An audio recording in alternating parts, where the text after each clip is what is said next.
Bəli, qaz anbarlarına yanacağın vurulması mövsümünün başlamasına cəmi 2 həftə qalıb, lakin Avropa İttifaqında mənzərə birmənalı deyil. Hazırda Avropada ümumi qaz ehtiyatlarının səviyyəsi 30%-dən aşağıdır və son məlumatlara görə İtaliya bu məsələdə daha yaxşı vəziyyətdədir.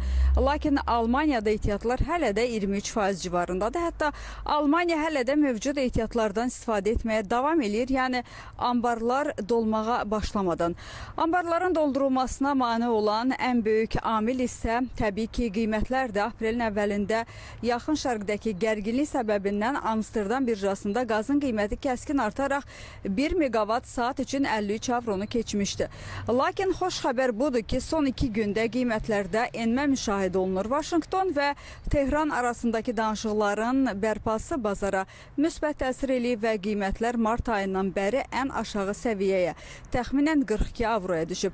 Gələn həftə üçün isə proqnozlar ehtiyatlı nikbinlik vəd eləyir. Analitiklər gözləyirlər ki, Birləşmiş Ştatlar və İran arasındakı atəşkəs danışıqları davam edərsə, qazın qiyməti 40 avro səviyyəsinə qədər düşə bilər. Bu isə Avropa ölkələrində anbarları doldurmağa başlamaq üçün yaşıl işıq yandıracaq. Lakin Hörmüz boğazındakı logistik çətinliklər hələ həll olunmayıb. Ona görə də bazarda qəfil dalğalanmalar istisna deyil. Bir sözlə növbəti 7 gün Avropanın enerji strategiyası üçün sınaq həftəsi olacaq deyə bilərəm. Belə çatdıracaqlarım bu qədər. Buyurun, söz sizdə.